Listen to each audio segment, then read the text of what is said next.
মারাত্মক ঝুঁকিপূর্ণ 22 জমিদার বাড়ি, যে কোনো সময় ঘটতে পারে ভয়াবহ দুর্ঘটনা। ফরিদপুর সদরপুর থেকে আমাদের প্রতিনিধি সুবহান সৈকতের পাঠানো তথ্য ভিডিও চিত্রে দেখুন বিস্তারিত।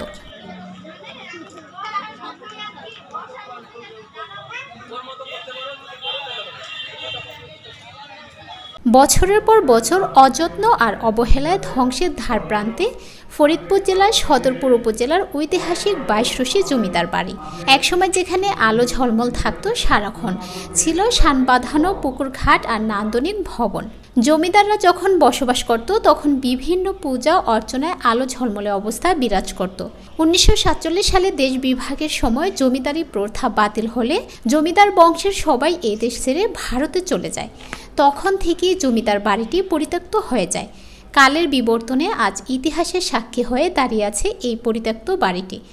বর্তমানে জমিদার বাড়িটি সরকারি সম্পত্তি, কিন্তু দেখাশোনার অভাবে আর অবহেলায় বিভিন্ন সময় বিভিন্ন জনে এর মূল্যবান লোহার খুঁটি, দামি কাঠের জানালা দরজা চুরি করে নিয়ে যাচ্ছে। ছাদের নিচে লোহা ও কাঠের আড়াগুলো চুরি হওয়ার কারণে ছাদের বিভিন্ন অংশ ধসে পড়েছে। এছাড়া ছাদের বিভিন্ন স্থানে বড় বড় ফাটল দেখা দিয়েছে, ফলে মারাত্মক ঝুঁকির মধ্যে রয়েছে স্থাপনাগুলো। জমিদার বাড়িটির পাশে রয়েছে সদরপুর উপজেলা ফায়ার সার্ভিস অফিস। ফায়ার সার্ভিসের ইনচার্জ মোহাম্মদ আক্তার হোসেন বলেন, জমিদার বাড়ির ভবন সবই মারাত্মক ঝুঁকিপূর্ণ। আমি সদরপুর উপজেলা নির্বাহী অফিসার ও উপজেলা ভূমি অফিসার সহ আমার ঊর্ধ্বতন কর্তৃপক্ষকে বিষয়টি লিখিতভাবে অবগত করেছি। তিনি আরও বলেন, এখানে নিয়ম হচ্ছে সরকারিভাবে নিরাপত্তা প্রহরী বসানো। এছাড়া এখানে বিভিন্ন সময় বিভিন্ন অনুষ্ঠানে এলাকার অনেকেই ঘুরতে আসেন জমিদার বাড়িতে। আগতরা বেশিরভাগই বয়সে তরুণ ও কিশোর। তারা না জেনে ভবনের ঝুঁকির কথা না বুঝে ছাদের বিভিন্ন স্থানে দল বেঁধে ঘোরাঘুরি করেন।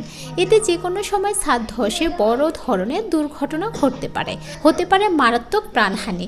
স্থানীয় লোকজন মনে করেন যে কোনো দুর্ঘটনা এড়াতে দ্রুত স্থানীয় প্রশাসনের এই ব্যাপারে ব্যবস্থা নেওয়া উচিত। ন্যূনতম ভবনগুলো ঝুঁকিপূর্ণ ঘোষণা করে বিভিন্ন স্থানে সাইনবোর্ড লাগিয়ে দেওয়া উচিত বলে অনেকে সচেতন মহল মনে করেন।